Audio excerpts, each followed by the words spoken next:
from the blackest corners of your mind, they call, pulling you deep into shadow, twisting your senses, keeping you from sleep. It's time to face your darkest fears.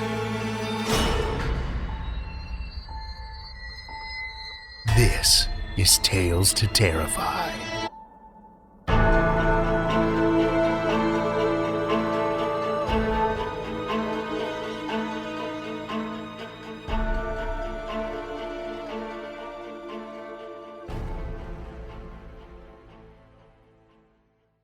Good evening, children of the night, and welcome.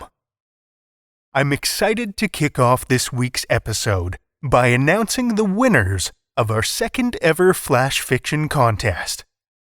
We had an amazing response to the contest this go-around, with more than 80 entries, including some very familiar names, as well as many we heard from for the first time. And let me tell you, it was no small task narrowing them down. A huge thank you goes out to Meredith Morgenstern for not only wrangling a lot of the contest, but keeping us on track to get stories reviewed and winners picked. Out of the huge selection of amazing stories, we've selected one winner and 4 runners-up, which we'll air on an upcoming episode.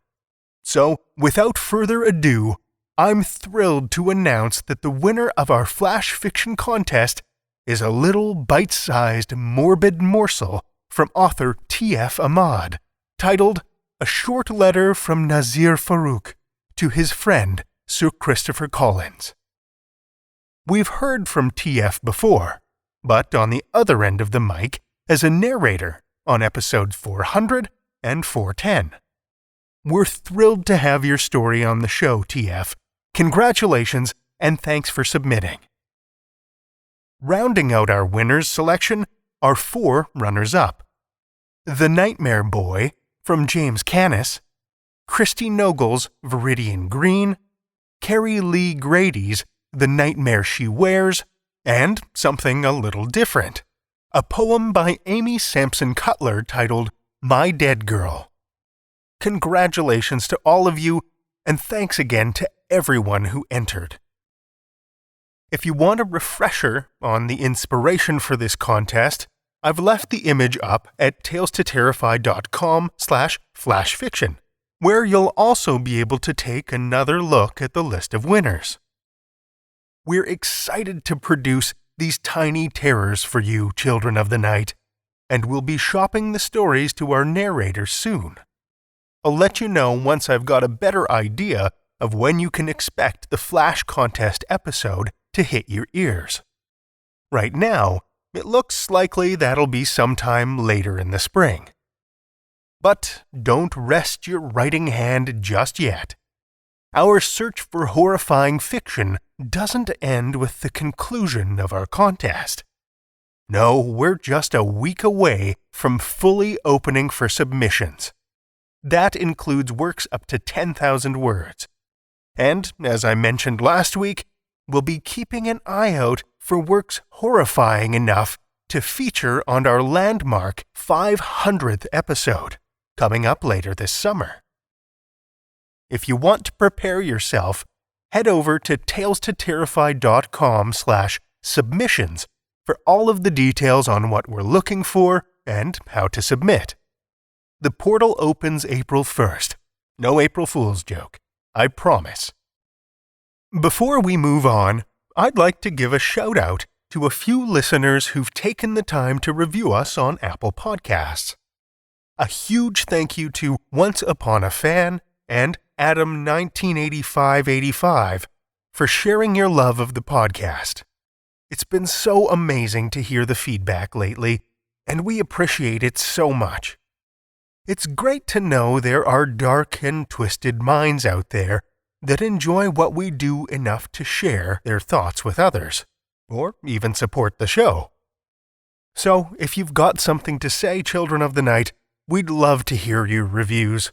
And if you have the means and inclination to support us, you can do that over at patreon.com/Tales to Terrify.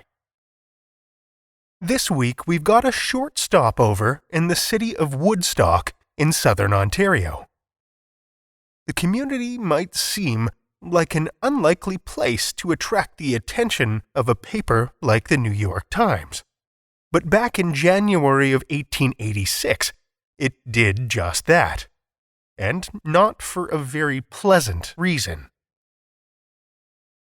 The girl had died suddenly, unexpectedly. It's not entirely clear what led to her death, but in the growing young community of Woodstock, it had a pretty significant impact. She had been young, after all, not even old enough to be called a young woman yet. Her family, the Collins family, were understandably beside themselves, and the whole community seemed to weep with them. So youthful and full of promise, they said. Such a shame, so heartbreaking for the family. A community of just a few thousand people, Woodstock was a tight-knit hub that brought together people from surrounding farms to trade and socialize. So, when tragedy struck, they banded together to support each other. Her funeral was arranged quickly, a plot set aside and grave dug in the local cemetery. There was no embalming before burial back then, no autopsies or preparation of the body before it went in the ground. The girl's remains were lovingly cared for, though. She was gently washed, her hair cleaned, brushed and neatly braided. She was then wrapped in a bright white linen shroud, tied meticulously with ribbon, then placed in her wooden casket. The funeral service was short. Solemn, soft-spoken hymns and scripture, broken by the occasional, heart-wrenching wail of the girl's mother. And then it was over. The coffin was lowered in the earth, and the hole was filled with soil. And for the most part, the community moved on. But for a family who had just lost their child, it was only the beginning. Everything reminded them of her, from the soft glow of sunrise glinting rainbows off the morning dew, to gentle cricket song that rose with the light of the moon. And quickly, the loss felt too much to bear. There was too much memory there, too much sorrow and heartbreak. They needed to move on, not from their daughter, but from their community. The looks of pity and sadness, and the constant reminders of what they'd lost. But even if her body was just a husk, they couldn't stand the thought of leaving their daughter behind. So, mere weeks after they had put their beloved daughter in the ground, the family had her exhumed, her grave once again dug up, and the coffin carefully raised back to the surface. A decision, it turns out, that was more haunting, more painful, than anything they had suffered in the wake of their daughter's death. When the lid of the coffin was pried open, the gruesome scene inside sent shock waves of fear, sorrow, and disbelief through everyone in attendance. The crisp white burial shroud was torn to shreds and spotted with blood. The inside of the coffin lid bore scratches from now bloodied and fractured fingernails. The girl's corpse was twisted and contorted within the coffin, wedged in an awkward fetal position, with her knees pulled up tight beneath her chin, one arm twisted below her head. And her face, oh, her face, the look would haunt the darkest hours of all those who saw. An expression of sheer, soul-wrenching terror and desperation. the girl had been buried alive. Being mistakenly buried alive is something that still ranks near the top of many people's all-time worst fears. And in the late 1800s, it was unfortunately much higher of a possibility. Medical science, after all, hadn't yet evolved to the point where there was a clear and conclusive checklist for how to verify a patient was deceased. Things like comas and catatonic states weren't always recognized conditions, and that could result in the most terrifying of misdiagnoses. In 1905, not many years after the incident with the Collins girl, an English reformer named William Tebb collected accounts of premature burial. In his home country, he found 219 cases of near live burial, 149 actual live burials, 10 cases of live dissection, and 2 cases of awakening while being embalmed. I'm honestly not sure which of those is worse. The fear of being buried alive led to advances in burial practices, like so-called safety coffins, which you might have heard of before. Coffins with a breathing tube and a string attached to a bell on the surface so the non-dead inhabitants could conceivably ring the bell if they woke up 6 feet under. Of course, medicine of today has come a long way. It seems almost hard to conceive, but back in those days, it wasn't even known yet that you could bring someone back from drowning. If you inhaled water and stopped breathing, that was it. You were dead. No questions asked.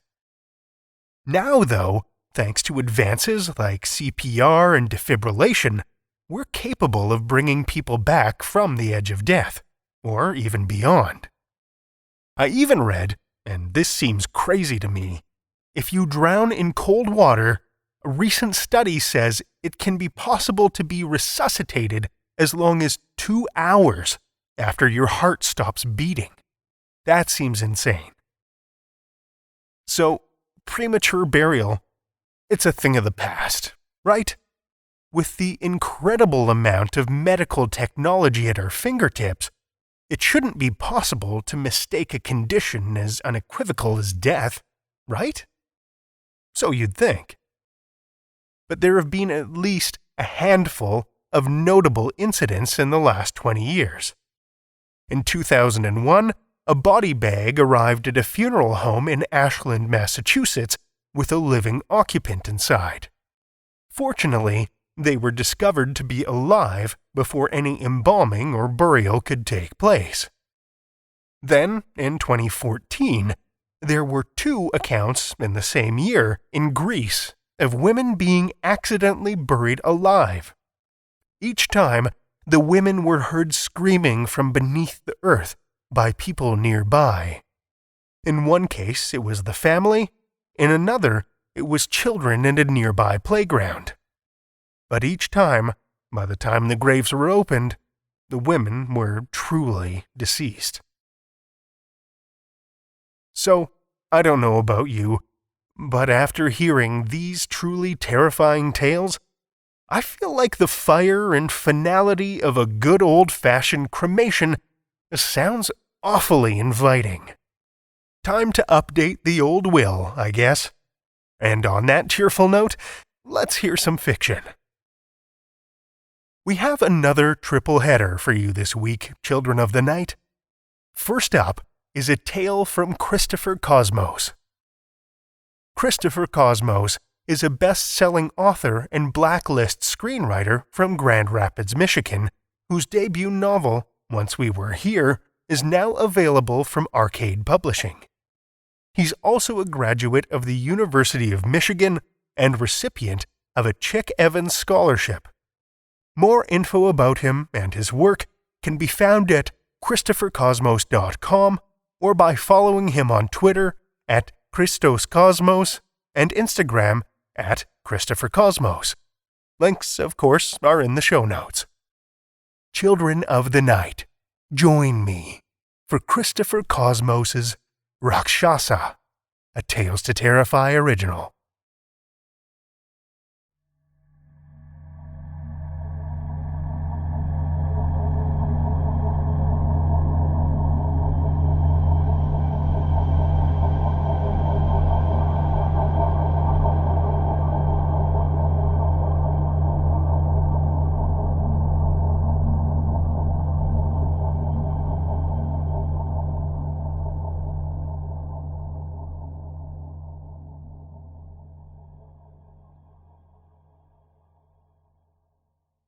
If I decide you'll be mine, then you will be. Sometimes it's easy and as simple as that. You see, I'll be older than you because I'm older than everything. I'm older than the rocks and the trees, the rivers and the mountains, the sun and the moon, the wind and the stars. I was born when time was still young, and when you were still young too. Or at least those that came before you and whose blood and fate and destiny that you share. And if I do choose you, know that it's because you're beautiful. I'm not talking about body and flesh either. I'm talking about something deeper. I'm talking about soul. The battle that I've been fighting has been one that began before time, and so if I choose you, consider it a great honor to take your place alongside those that came before.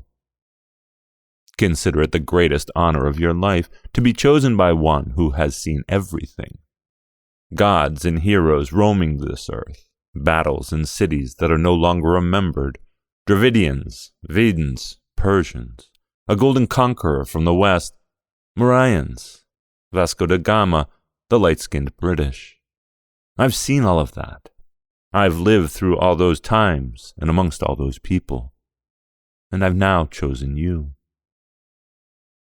Listen closely if you want to know how it will happen, because if you're chosen, then this is what I'll do. I'll come when you're most vulnerable. I won't come when you're young, when everyone thinks that you'd be the most susceptible, because you're really not. When you're young, you won't have had yet the type of sadness and doubt that I look for, the type that I feed on. Instead, I'll come when you're older. Let's say when you're 34, maybe a year before, maybe a year after, I don't know. And it'll be when you're having dinner with your boyfriend of 5 years at Highlands, on the 71st floor of the Renaissance Center. On the way home, as you drive through the snow that will lightly fall around your car, he'll break up with you. It'll be for no apparent reason at all. You'll cry.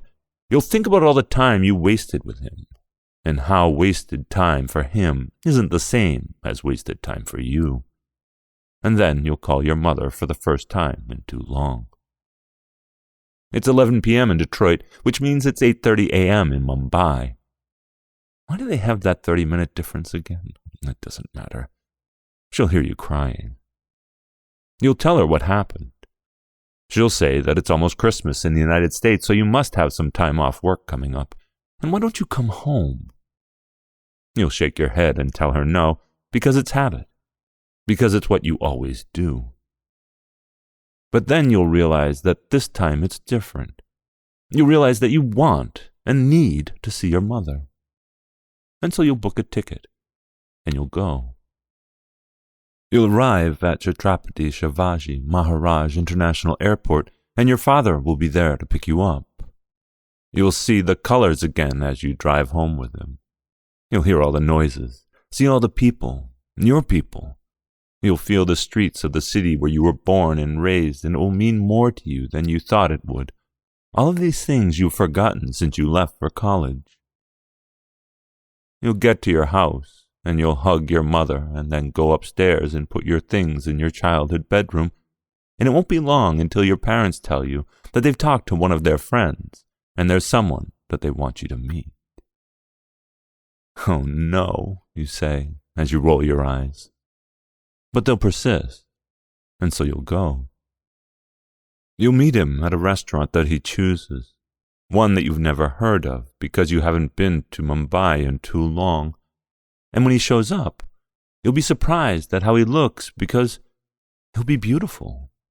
Not in a traditional way, perhaps, but in a way that's appealing to you.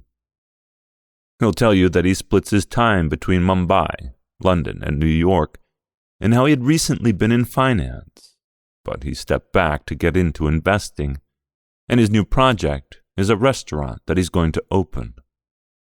He'll say he doesn't know that your dream too to open your own restaurant with the money that you've saved since becoming a partner in your law firm on Griswold Street, but then you'll tell him. You'll go for a drink on the top of the Four Seasons with the stunning views of the city. It'll be magic. It'll be intoxicating. And it'll also be the moment that a man like this, a powerful and rich and good-looking man in a perfectly tailored suit, normally invites you back to his penthouse. But this one won't. Instead, he'll let you call your own Uber and wait with you in the lobby until it comes and you're safely inside. And then, just before you leave, he'll ask to see you again. You'll look at him, at his eyes as he stands there, and then you'll agree. 2 days later, flowers will arrive along with an invitation, and you'll get into the car that takes you to the boat which sails to Elephanta Island in the middle of Mumbai Harbor. When you get there, you'll see him waiting, and that he's rented out the whole island. You'll go to the caves. You'll stand amongst the ancient and carved columns that were sculpted by your ancestors, and by his too, and then you'll kiss. You'll move apart. You'll look into his eyes and tell him that you've been hurt, so you want to take it slowly. And that's when it will begin. That's when I'll send the fear and the doubt and all the other things that I can send to help drive you back to me. You'll go with your mother to see Amma, the ancient healer at the Hindu shrine in the forest, and that's when you'll first hear the word, the name of what I am, and she'll give you tools to protect yourself against demons like me. Will they work? They might, at least in the beginning. But there's no blessed water from Varasani, or sacred icon made of copper and carved wood, or evil eye that you can make with your hand and finger that will protect you from me, from what I can do, and from what I've learned in all my many centuries. You'll talk to your boyfriend in Detroit and realize that he didn't break up with you. Your parents will talk to their friends and realize it's not their son that you've been seeing. You see, I have many gifts and many powers. You do too. You have these powers as well. You've just forgotten, as so many of your kind have. Will you remember? Will you remember those powers that you have? And the goddess that's within you? We'll have to see. How many ancestors do you have to call upon? And will you? And will they come?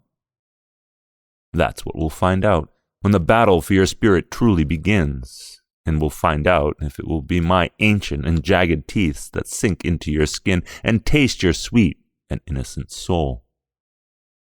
Just another in a long line of such souls that I've consumed. Or we'll find if your path will be another, and if your life can be your life once more. What's certain, though, even when it's over, it won't end.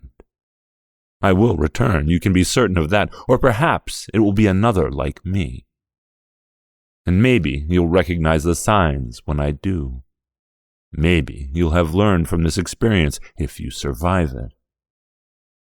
And if you do, you'll have become wise and ancient and powerful like I am, and the battle will continue on and on, on and on, because by then you'll be ready, the same as I will be.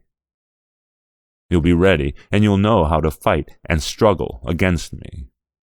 You and all the others that will come after, because by then, wise as you'll have become, you'll have seen our original form, the ancient one, the one older than time, older than rock, older than tree, older than sun and moon and stars. And by then, you'll understand just what these Rakshasas, truly are.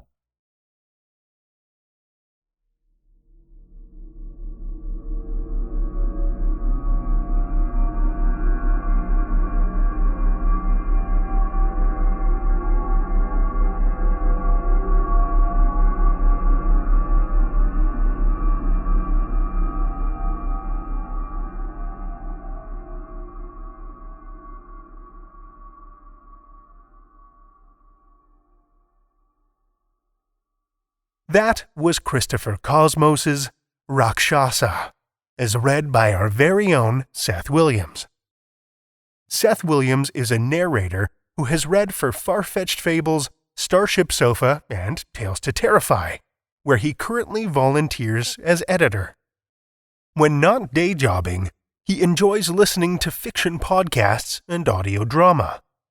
He shares his life with an amazing partner, dog, and a cat. Thank you, Seth. Our second story this evening comes from Sam Rebelein. Sam Rebelein is a graduate of the MFA in Creative Writing program at Goddard College. His work has previously appeared in Bourbon Pen, Planet Scum, Shimmer, Ellen Datlow's Best Horror of the Year, and elsewhere. He lives in Poughkeepsie, New York, and on Twitter as @HillaryScruff. You can read more about his work at srebelein.com. Listen with me, children of the night, to Sam Rebelein's People Are Dying, a Tales to Terrify original.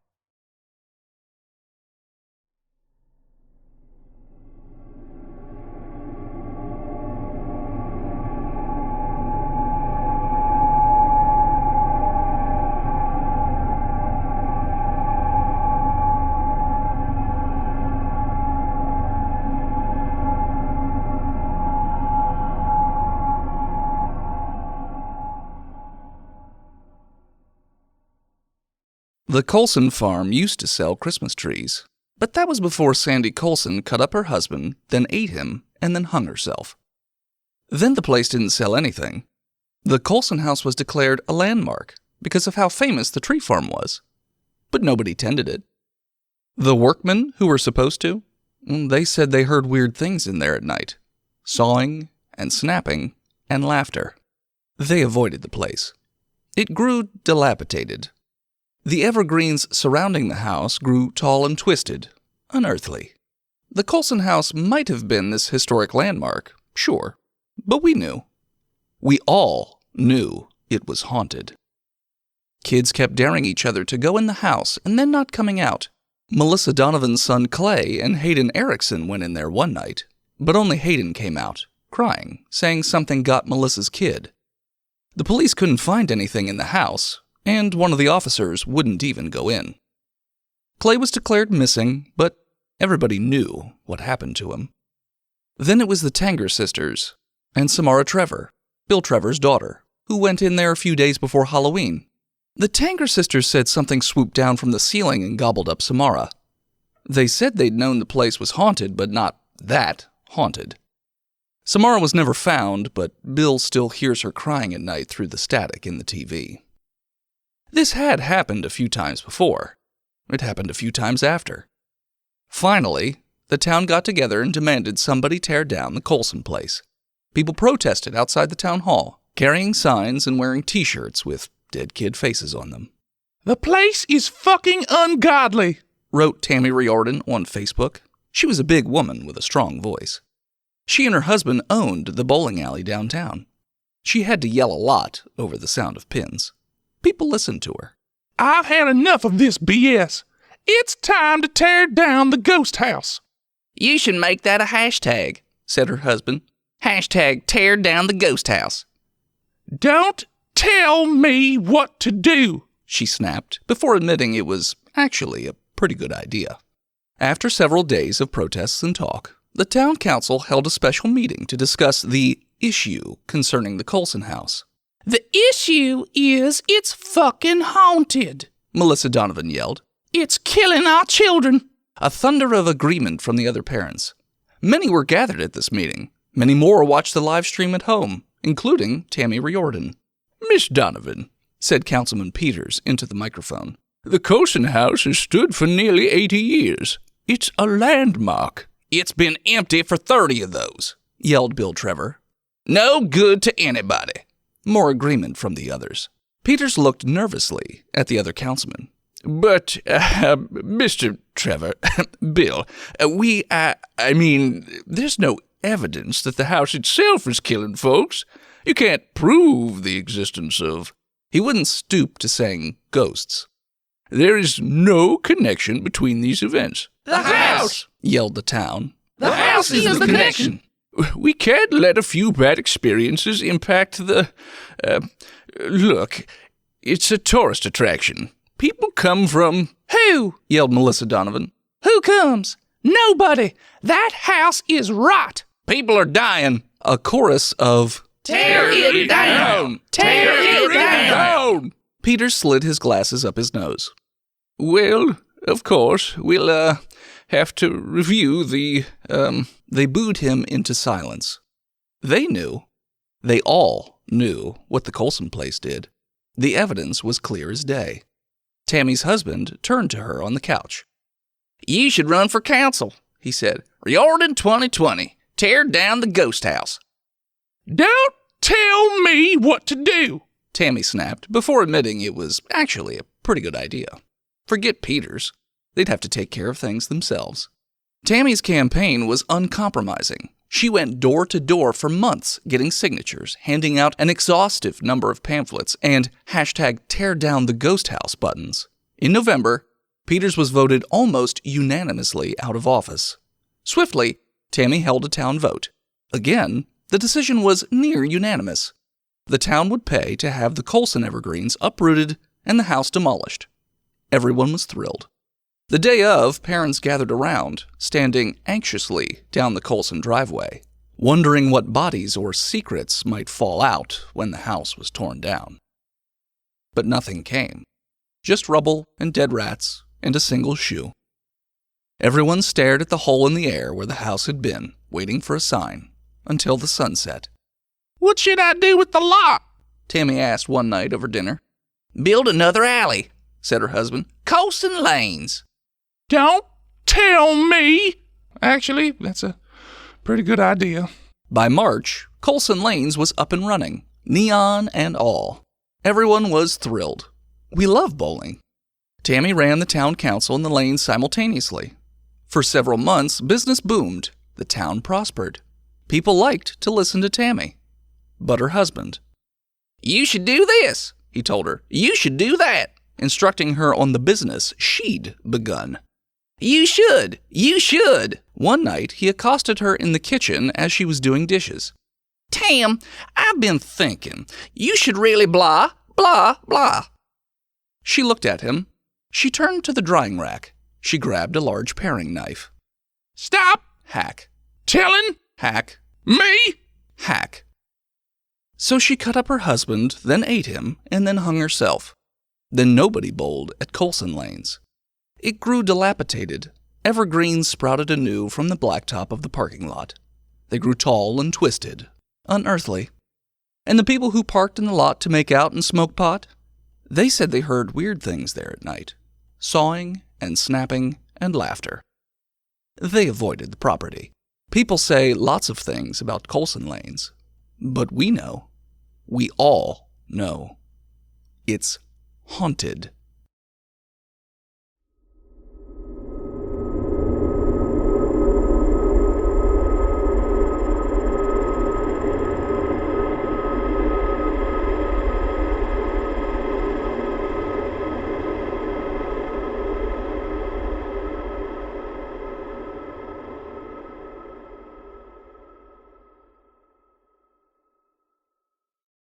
That was Sam Rebelein's People Are Dying, as read by Dennis Robinson. Dennis Robinson is a fellow content creator from the haunted small town of Gettysburg, Pennsylvania. When he's not consulting by day, he is one of the creators behind the comedy podcast Botched, a D&D podcast. Found on all of your podcatchers, this is not your average D&D podcast, as they focus more on banter, character interaction, and improv comedy instead of the rules.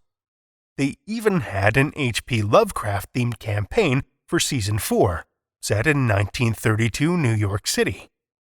This season, they ventured into space with more than 50 custom-created alien races. You can watch their show live or catch up over at twitch.tv/botchedpodcast. I'm just a few episodes away from finishing Season 2 of Botched, and what can I say? It's been a ride, to say the least. It's like nerdy, frequently inappropriate improv comedy storytelling, and it's become my favorite new guilty pleasure. I honestly don't know how Dennis manages to keep things on track as well as he does. Head over to botchedpodcast.com or search for it in any of your podcatchers and check it out. And thank you, Dennis. Our final story this week comes from Ariana Ferrante. Ariana Ferrante is a 23-year-old college student, playwright, and speculative fiction author. Her main interests include reading and writing fantasy and horror of all kinds, featuring heroes big and small getting into all sorts of trouble. She has been published by Erie River, Sotera Press, and Nocturnal Sirens, among others. On the playwriting side, her works have been featured in the Kennedy Center American College Theater Festival and nominated for national awards. She currently lives in Florida, but travels often, both for college and leisure, when there's not a pandemic in place. You may find her on Twitter at Ariana_Ferrante.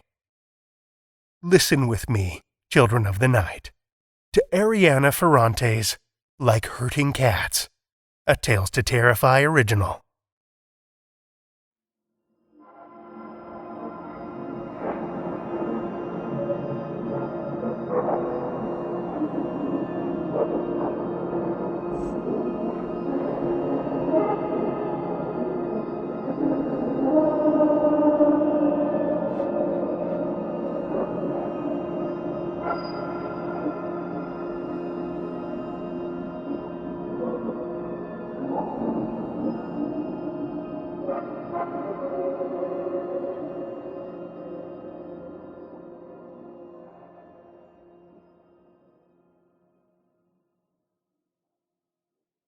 How hard can taking care of a cat be, really?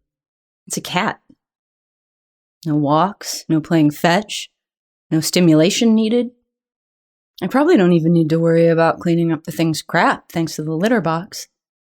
It's only going to be here a week. Once those 7 days are up, then my neighbor will come home, pay me, and take her cat back. Easy peasy. It's a small, short-haired, silver thing, covered in dark spots. The cat's name is Bestie? At least, I think it is. It could very well be something else. My neighbor told me the thing's name over the phone, but she was cutting out every other minute, and she has a thick accent. I think she's from Egypt or something? Might explain the cat's weird name, but I don't care enough to Google it. Once it's inside, Bestie leaps onto my recliner, curling up in a ball and lowering its head. I shut the door behind me and move to the chair, sighing and clicking my tongue. I say, reaching out and nudging the thing with my hands. Nope. Your owner might like you on her chair, but I don't. With the feeling of several prods against its body, Bestie lifts its head, bright turquoise eyes blinking owlishly at me. A short chirping sound escapes it, then it lowers its head again, tail wriggling in contentment. I give the thing another nudge, but my efforts are for naught. I'm not about to pick the cat up, either. It's bad enough the damn animal's probably getting fur all over my chair. I'm not buying a lint roller to de-shed my shirt, or Band-Aids to clean up the scratches if I somehow touch it somewhere it doesn't want to be touched. Fine, I think, scoffing and walking out of the room. It can have the damn chair. As expected, it leaves me alone. It's quiet enough that I don't even remember it's here until it leaps onto my bed as I'm trying to nap. It kneads its little paws against my side and I groan, looking up. Bestie meows as I stir and my eyes widen. Damn, I think, sitting up and getting to my feet. I forgot to feed it. I dart into the kitchen, Bestie at my heels. My neighbor gave me a bag of dry food to last me the week. I tear it open and fish out a cupful of small, less than appetizing-looking pellets. I dump it in the bowl and Bestie stuffs its face, crunching away. I grab a cup of water and fill the adjacent bowl. There, all set. I return to my bedroom and find my phone's gone off in the meantime. I pick it up, unlocking the screen. My neighbor. How's my little kitty? Is she behaving? She texts. Ah, so Bestie's a she. She's fine, I reply, gotten comfortable on my chair. Oh, I bet she feels right at home, my neighbor returns, and I can just hear the cutesy tone of her voice and the words. She doesn't text me anything else after that, and I pray she doesn't keep checking in. She's supposed to be in England or something. She should be worrying about that, not her dumb cat. I head back to bed.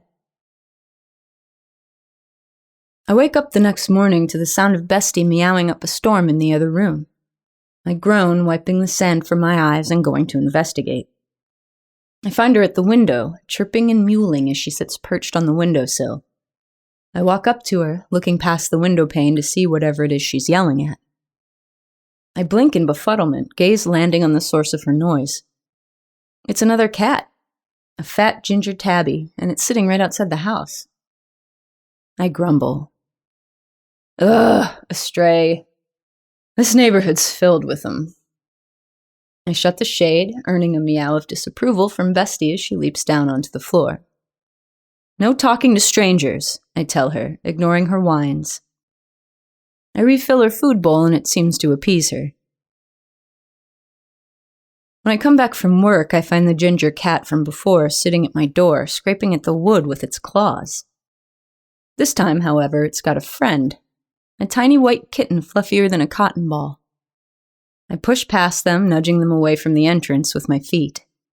The kitten tumbles and scrambles away with a squeak, but the fat ginger tabby makes sure to rake my pant leg with the lash of its claws before it retreats.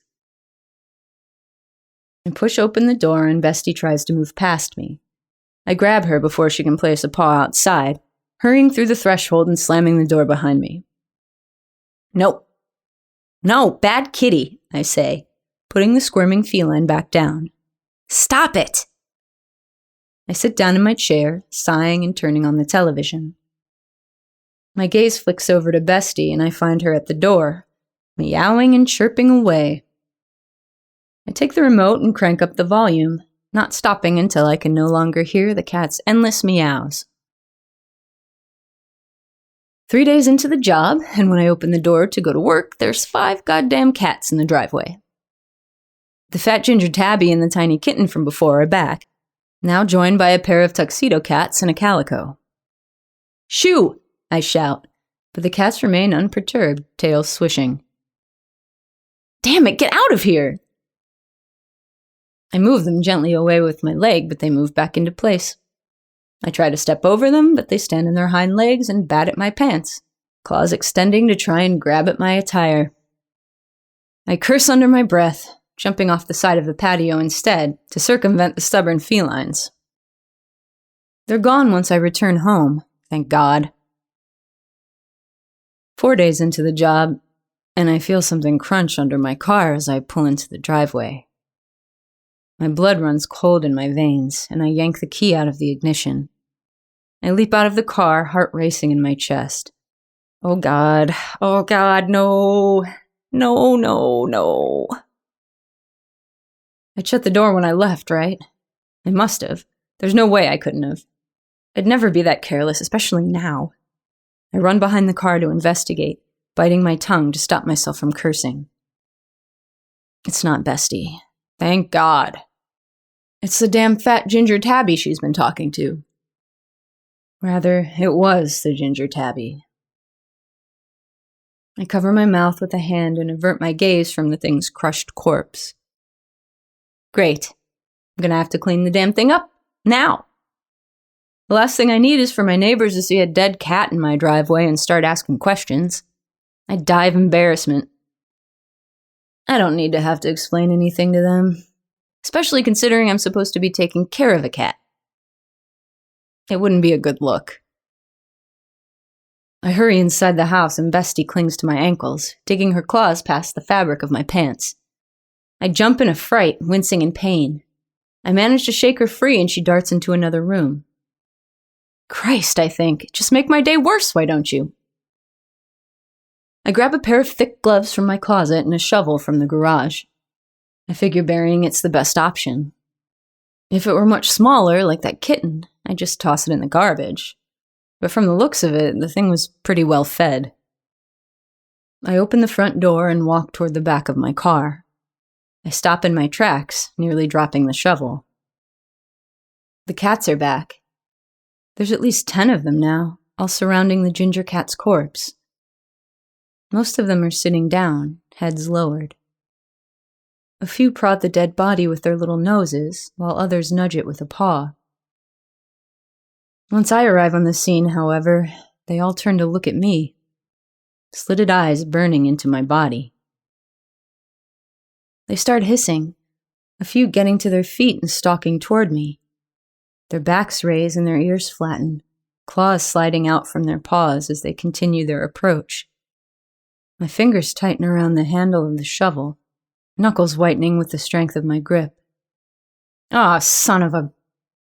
I take a step back, then another, eyes wide and transfixed on the furious gathering of felines. Without another word, I bolt back into the house, slamming the door shut behind me. Bestie's there to greet me, sitting primly in my recliner with her paws folded beneath her. Her eyes, giant and unblinking, meet my own, and she stares at me. She keeps staring at me, staring like she wants me to say something to her. But I don't.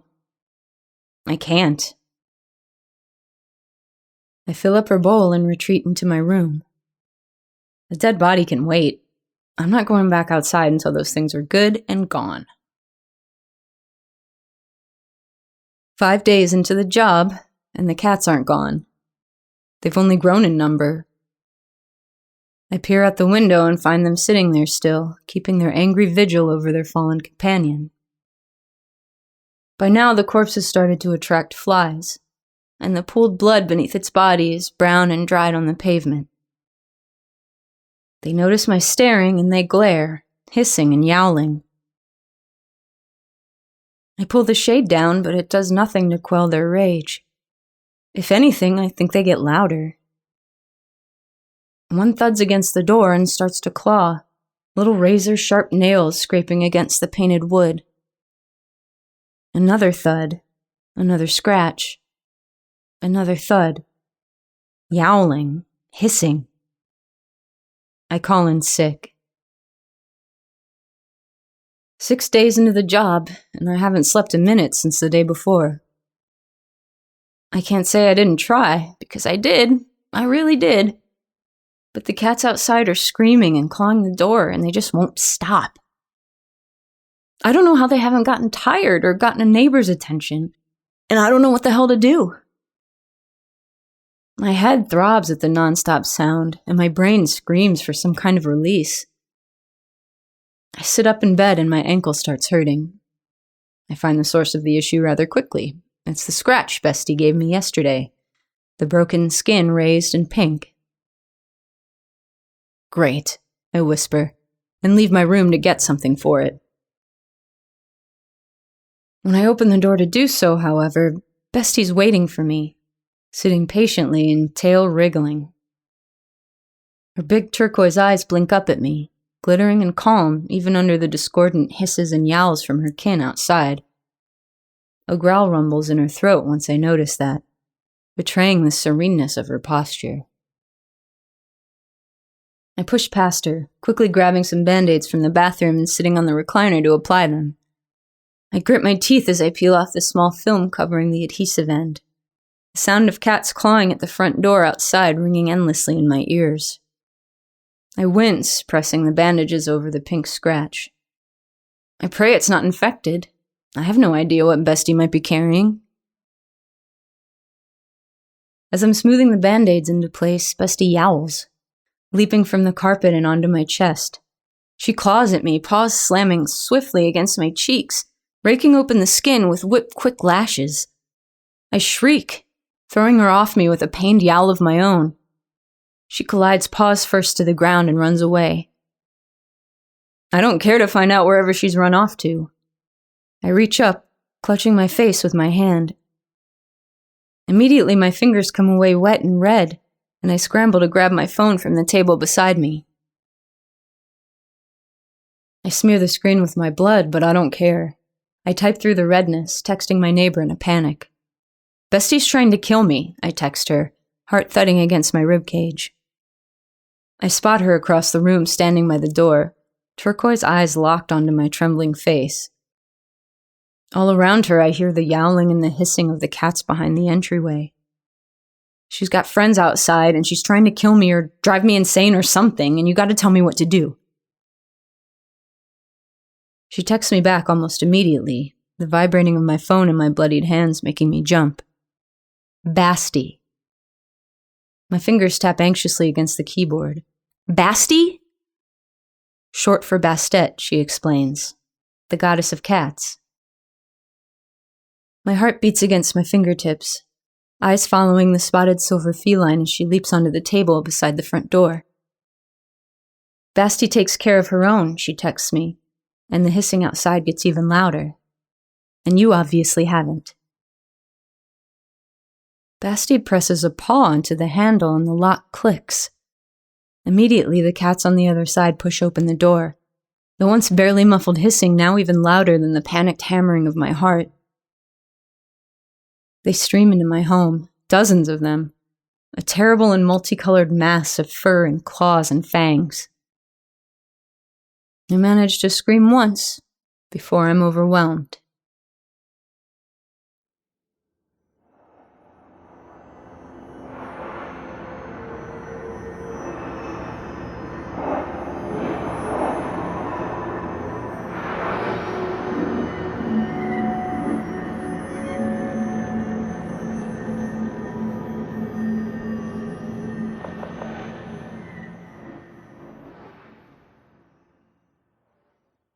That was Ariana Ferrante's Like Hurting Cats, as read by Amy Paonessa. Amy Paonessa has been the producer and host of The Bloodlust, a horror movie review podcast, since 2014. She has narrated stories for various other podcasts, including Knife Point Horror and The Alexandria Archives. She's thrilled to read for Tales to Terrify, especially because she credits the podcast with reigniting her love of horror fiction.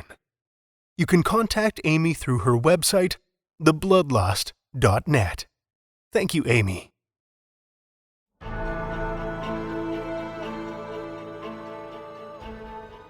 Well, children of the night, the hour is late, and we've run out of tales to tell. For now. Tales to Terrify is made possible by the tremendous generosity of our supporters on Patreon and PayPal. If you're not a supporter already, head over to patreon.com/Tales to Terrify, where you'll find all kinds of perks, from ad-free episodes and bonus content to shoutouts and merch packs. Every dollar helps, and we appreciate it so much. Want another way to support the show that doesn't cost a cent? Head over to Stitcher or Apple Podcasts and leave us a 5-star review. You'll not only put a smile on our faces, but help new listeners discover our terrifying tales. You can share your love of the show out in the world, too, with some Tales to Terrify merch.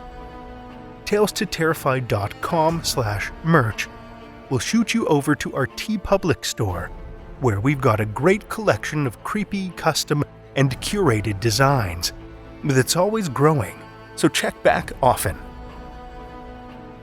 Tales to Terrify is produced by Seth Williams, Pete Morcellino, Meredith Morgenstern, Julia Zellman, Brian Rollins, and myself, Drew Sebastini, with original theme by Nebulous Entertainment.